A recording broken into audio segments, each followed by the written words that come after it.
Florian, effectivement, nous a autorisé à faire des tas de belles choses, en d'autres termes, à faire ce qu'on veut. Et je vais simplement essayer d'avoir un contrôle de cette magnifique machine. Je ne sais plus comment fonctionnent ces trucs. Je fonctionne avec des Mac maintenant. Alors, voilà, ça y est, j'ai trouvé ma présentation. Donc, dans notre échange de mails, finalement, Florian a dit « Mais parlerais-tu du référentiel de l'AFSOS avec quelques commentaires à ce sujet ?» Je me suis dit, bien, effectivement, on est ici à Tao, on est en France, on est francophone, on a l'AFSOS. Et donc, j'ai obtenu les diapos. Vous savez qu'on les a sous forme de PDF sur le site. J'ai obtenu, merci beaucoup, sous forme de diapos. Et puis, on a demandé, est-ce qu'il y a eu quelque chose de nouveau depuis le 14 juillet 2014, date officielle de référentiel sur notre site? La réponse de Nicolas Jovenin est non, il n'y a rien de nouveau. Et ces diapos sont les dernières. Donc, sur l'ensemble des diapos à disposition, j'en ai choisi quelques-unes à discuter un tout petit peu avec vous, d'une façon peut-être un petit peu provocatoire. Je vous rappelle le contexte qui a été déjà souligné tout à l'heure par Florian, qui a été de nouveau aussi souligné par les deux interventions. L'utilisation des facteurs de croissance est extrêmement bien documentée. Elle est indiquée pour la prévention de la neutropénie fébrile.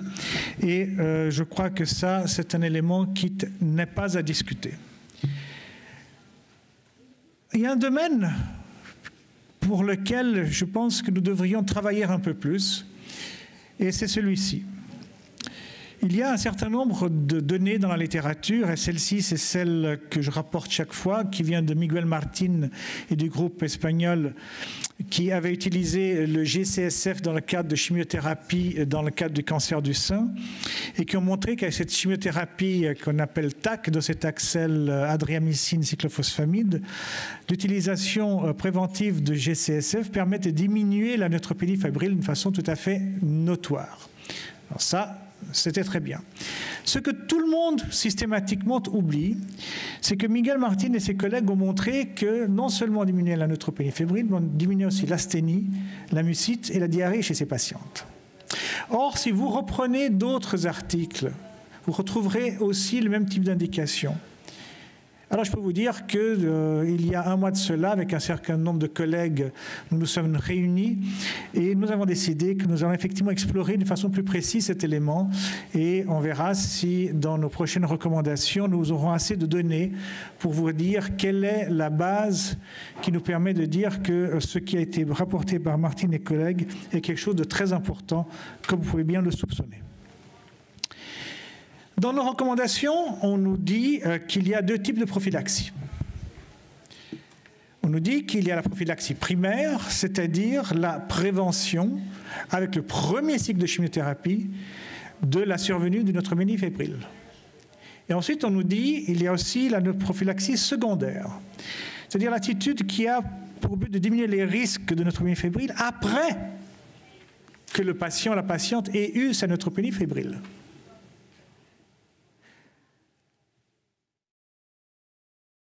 J'ai beaucoup de peine à me justifier la prophylaxie secondaire, sauf dans une situation dans laquelle il n'y avait pas d'indication à l'utilisation de GCSF au départ, selon les recommandations de l'AFSOS, de l'ERTC, de l'ESMO, de l'ASCO, de qui on veut. Parce que si un patient, une patiente a un risque de plus de 20%, ou de 10 à 20%, comme commenté tout à l'heure par Florian, et j'y reviendrai juste à la fin de cet exposé, le patient est à risque d'un événement qui, le plus souvent, se trouve effectivement lors du premier cycle de chimiothérapie. Et si ce patient n'est pas un patient en super forme, champion des champions, oserais-je dire champion de tennis, je ne sais pas si Roger Federer va jouer ou pas. Mais en tout cas, si cette personne a des comorbidités, nous savons que cette personne va être mise à risque, de par sa neutropénie fébrile, d'en mourir. Oui, c'est rare. Oui, il a fallu une méta-analyse pour démontrer qu'il y a un bénéfice des facteurs de croissance pour prévenir la mortalité.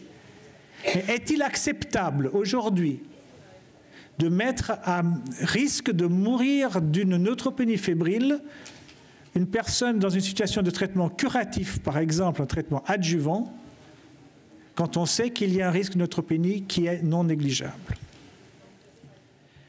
Donc vous avez déjà eu un aperçu sur le fait que oui, il a été démontré que les G-CSF diminuent la mortalité dans le cadre d'un certain nombre d'approches chimiothérapeutiques à risque. Et ceci est un autre travail de Gary Lyman qui a été publié dans Annals of Oncology en 2013. Alors, on parle de G-CSF. On en a un certain nombre à disposition. Ceux-ci sont ceux qui sont actuellement disponibles en France. Il y en a aussi un autre qui n'est pas disponible en France, mais qui est disponible en Europe. Il y en a une même européenne. La grande question que l'on doit se poser, c'est est-ce que vraiment tous ces G-CSF sont les mêmes? Alors, dans le court temps qui m'est imparti, je n'ai pas le temps de rentrer dans le débat, dans la discussion, mais je le soulève quand même, parce que je pense que c'est un élément qui n'est pas encore bien résolu et pour lequel le groupe de travail auquel j'ai eu le plaisir d'adhérer et de présider au niveau de l'ERTC a donné il y a quelques années la réponse. Les résultats ne sont pas suffisants pour dire qu'il y a effectivement un avantage à l'utilisation d'un GSF à longue durée d'action par rapport à un GCSF de courte durée d'action, malgré un certain nombre de données à l'époque dans la littérature, dont déjà les données que vous voyez sur cette diapositive, qui montrent que l'utilisation du GCSF telle que faite par le clinicien prévient moins la neutropénie fébrile que si on utilise un GCSF à longue durée d'action, il y a une injection, un point c'est tout, et on sait ce qu'on a fait. Et toute la question est, qu'est-ce que fait le cancérologue? Alors, je ne me permettrai pas devant un public français de donner des données françaises qui sont tout aussi catastrophiques que les données ailleurs. Donc je vous parlerai d'ailleurs, vous savez très bien qu'en France on ne fait pas mieux. Là, il y a un petit problème. D'ailleurs, je vois que j'ai oublié de mettre ce système en présentation. Toc. Un petit problème de formatage entre un Mac et puis un PC. Il y a différents travaux qui sont sortis. Celui-ci vient d'être publié dans le journal officiel du MAS, qui est le Supportive Care in Cancer, par notre ami Krzysztof Kępiński de Pologne, qui a fait une étude internationale avec un nombre non négligeable d'observations à différents types de cancers, et qui a noté que sur ces plus de 1300 personnes à risque de plus de 20% d'une neutropénie fébrile, qui étaient ou qui n'étaient pas traitées de façon préventive avec des GCSF, il a observé 127 qui ont eu une neutropénie fébrile.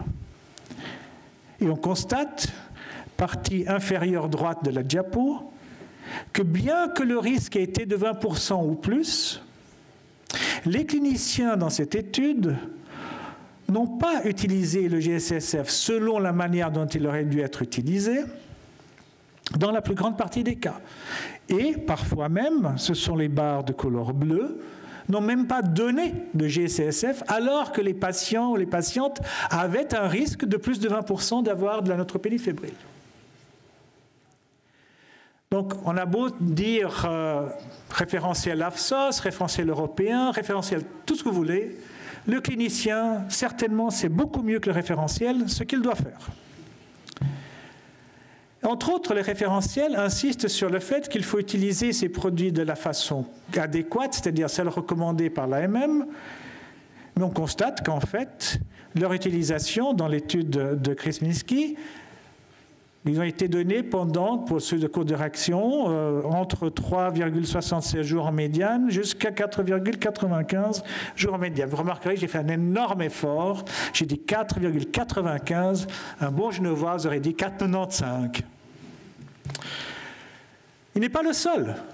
Il n'est pas le seul à signaler que nous continuons à faire n'importe quoi. Je ne vais pas rentrer dans le détail, vous pouvez aller sur le site de l'ASCO de l'année passée, et vous aurez les diapositives de Hartmut Link, qui a fait une observation sur beaucoup de centres en Allemagne, et on arrive à la même constatation. Il existe des directives allemandes qui ressemblent beaucoup aux directives européennes, qui ressemblent aussi donc beaucoup aux directives de l'AFSOS, puisque toutes sont basées sur les évidences qu'il y a dans la littérature. En Allemagne, on ne fait pas mieux non plus. Et tout récemment, mon ami Rosti, un collègue italien, Giovanni, m'a montré cette étude que j'avais oubliée, parce qu'elle n'a pas encore été publiée de façon définitive, qui a été conduite en Italie, et qui a montré que de l'autre côté des Alpes, on ne fait pas mieux non plus. Le nombre de doses par cycle, que vous pouvez le voir, est de moins de 4, de 4, de 5 ou de 6 ou plus, dans des pourcentages tout à fait remarquables. Et voici une diapo que je trouve extrêmement amusante que Giovanni m'a donnée. Qu'est-ce que vous voyez là? Vous voyez la manière dont nos collègues italiens, d'accord, c'est en 2008, on dira en 2014, ils font mieux. Je ne suis pas vraiment persuadé, mais enfin, bon. Vous pouvez voir qu'effectivement, ils utilisaient à l'époque, de nos jours cela a changé puisque là, ce n'était pas encore remboursé dans toutes les régions italiennes, un GCSF à longue durée. Alors ça, c'est le petit bleu, un jour seul, au jour 2, ok, ça c'est comme ça qu'il faut utiliser le pegfilgrastim. Mais ensuite, pour les courtes durées, vous avez une fantaisie extraordinaire. On a des utilisations de 3 jours, de 4 jours, des utilisations intermittentes, vous voyez des petits rouges, ensuite c'est du gris, ça veut dire que l'on ne donne pas, puis on redonne, alors on donne à nouveau du petit rouge. Puis vers le bas, vous voyez toutes sortes de choses, un jour oui, 2 jours non, un jour oui, 2 jours non. C'est extraordinaire. Mais d'où ils sortent? Les données qui font qu'on utilise ces produits comme cela.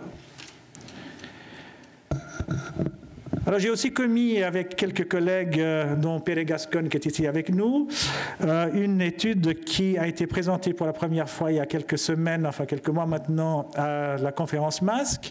On est en train de travailler sur le sujet. Pere avait établi ce protocole que l'on a fait rouler dans un certain nombre de pays pour voir ce qui se passait. On a aussi récolté des données. Je ne vais pas vous montrer ces données, elles sont toutes aussi remarquables que les données que j'ai déjà partagées avec vous. Alors, de l'autre côté de l'océan, aux États-Unis, Jeff, are you doing well?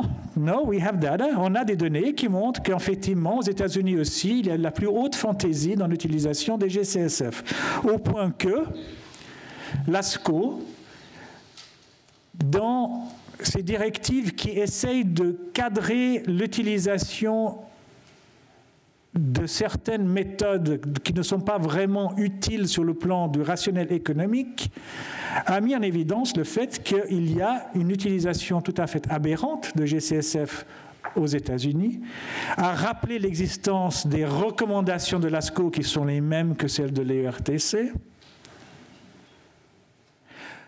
Et tout ceci, c'est pour vous dire qu'il nous faut tous travailler sur le fait que si nous voulons éviter que les autres autorités de santé viennent nous dire, les ministères viennent nous dire, bah, écoutez, à ce moment-là, on vous interdit tout simplement d'utiliser ceci et cela, c'est d'au moins essayer de se comporter correctement, de les utiliser dans le cadre des recommandations de l'AFSOS, que je vous rappelle. Utilisation prophylaxie primaire, évaluer le risque de neutropénie fébrile qu'encourt le malade. Risque de moins de 10%, il n'y a pas d'indication à l'utilisation prophylactique de GCSF. Risque entre 10 et 20%, réfléchir à une situation, je vous donnerai ça dans une seconde. Et risque clairement de plus de 20%, utilisation prophylactique de GCSF. Quels sont les facteurs qui vont déterminer qu'un patient à risque de 10 à 20% va plutôt aller vers plus que 20%? Certainement l'âge. Et encore, ceci peut être considéré comme relativement artificiel, mais cela vient des études telles qu'elles ont été établies. Et un certain nombre de facteurs qui ont des valeurs plus ou moins variables, tout n'est pas à prendre comme toute la vérité, c'est ce qui sort de la littérature. Donc essentiellement une situation dans laquelle il y a votre évaluation de clinicien sur le risque que comporte la chimiothérapie en question pour le malade. Est-ce que cette chimiothérapie est justifiée? Est-ce qu'on ne pourrait pas faire une chimiothérapie avec moins de risque de neutropénie fébrile? Mais si on ne peut pas, alors au moins en tenir compte pour utiliser ces facteurs de croissance d'une façon correcte et réévaluer à chaque cycle la nécessité d'utiliser ou ne pas utiliser de GCSF. Donc pour conclure, je suis persuadé que le référentiel de l'AFSOS devrait permettre l'utilisation rationnelle des GCSF, de ce fait de mieux prévenir la neutropénie fébrile si seulement il était appliqué. Et certainement, comme tout référentiel, il demande d'être revu et corrigé de façon régulière. Merci beaucoup de votre attention.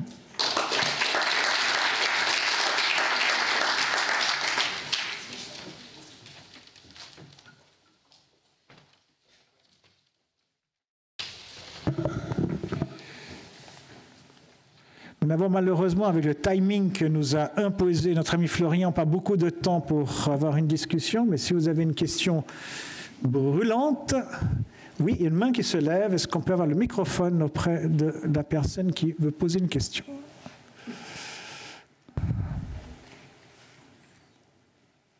Bonjour, docteur Bonnet. Je vous pose la question suivante, c'est-à-dire l'utilisation du docétaxel dans la prostate, puisqu'on a fait une introduction sur le cancer de prostate. Le docétaxel, on a vu chez des personnes qui sont déjà souvent fragiles, métastatiques. Donc, quand on l'utilise toutes les 3 semaines, c'est déjà une dose qui est neutropéniante sans problème. Donc, il est préférable chez un sujet âgé de l'utiliser avec un facteur de croissance. Facteur de croissance bien mené, leuconeutropénie fébrile malgré tout après une première injection. Adaptation de la chimiothérapie, on peut en effet diminuer la dose, on peut modifier le timing en le passant éventuellement entre une injection par semaine. Mais si on passe en une injection hebdomadaire, la recommandation sur un GCSF, quid? Qu'est-ce qu'il faut faire? Quel temps? Puisque vous parlez des timings d'adaptation des GCSF, qu'est-ce qu'il faut faire? Il n'y a pas tellement de recommandations dans ces conditions. Effectivement, il n'y a pas actuellement d'études adéquates pour dire comment utiliser des GCSF quand on veut maintenir une chimiothérapie hebdomadaire qui risque d'être arrêtée au bout d'un certain nombre d'injections par la survenue d'une neutropénie. Je sais que mes collègues allemands, dans le cadre du traitement du cancer du sein, ont lancé une étude pour essayer de voir comment faire au mieux. Chacun y va un peu de la sienne. Dans le cadre du cancer de la prostate, pour moi, la réponse est très très simple. Ma très bonne amie, la professeure Kelle Kumpo-Lehtinen, a publié dans Lancet il y a quelques mois de cela les résultats d'études finlandaises qui utilisent le docétaxel toutes les 2 semaines ou toutes les 3 semaines et qui a montré qu'avec toutes les 2 semaines, on s'en sort très bien sans GCSF.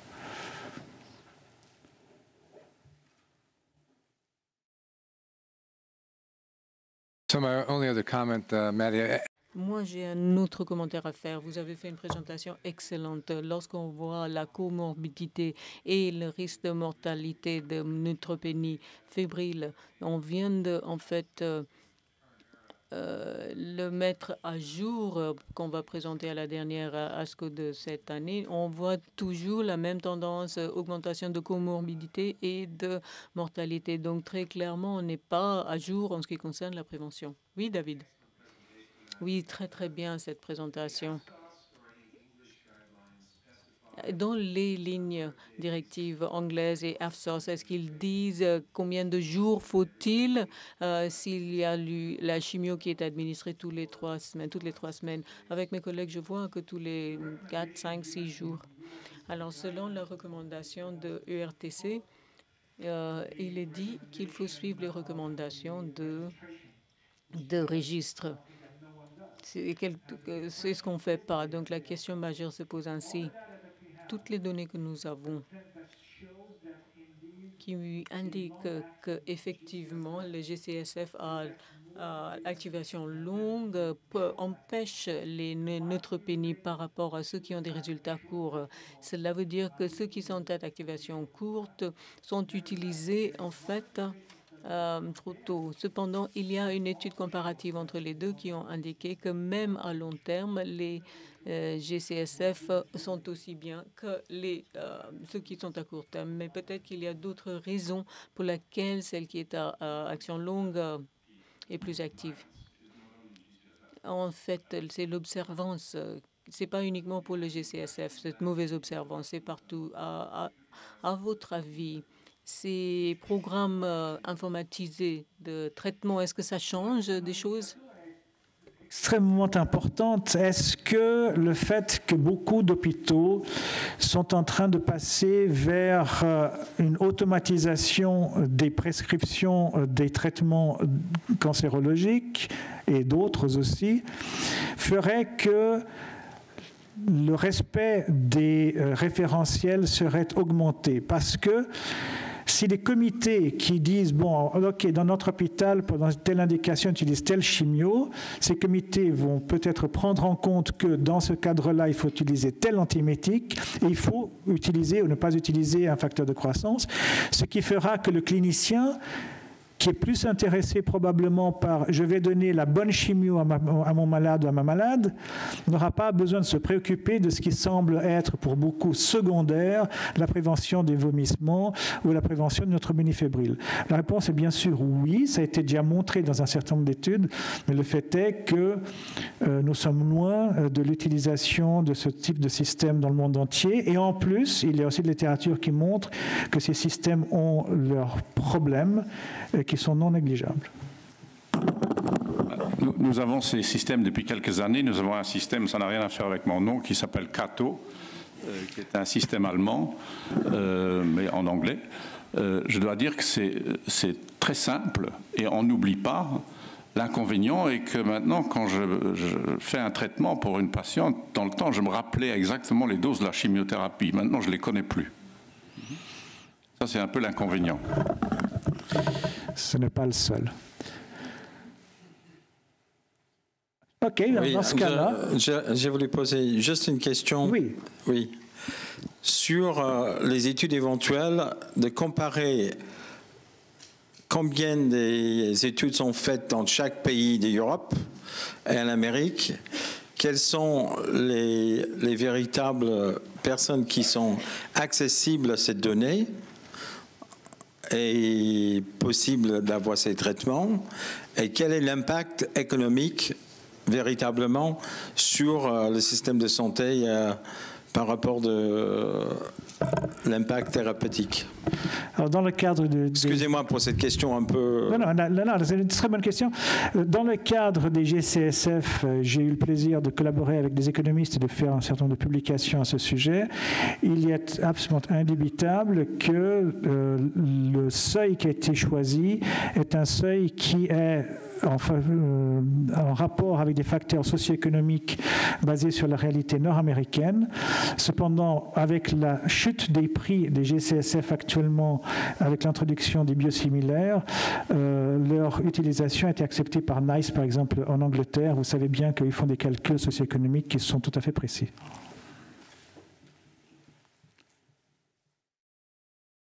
OK, merci beaucoup. Et nous allons passer donc à la séance suivante.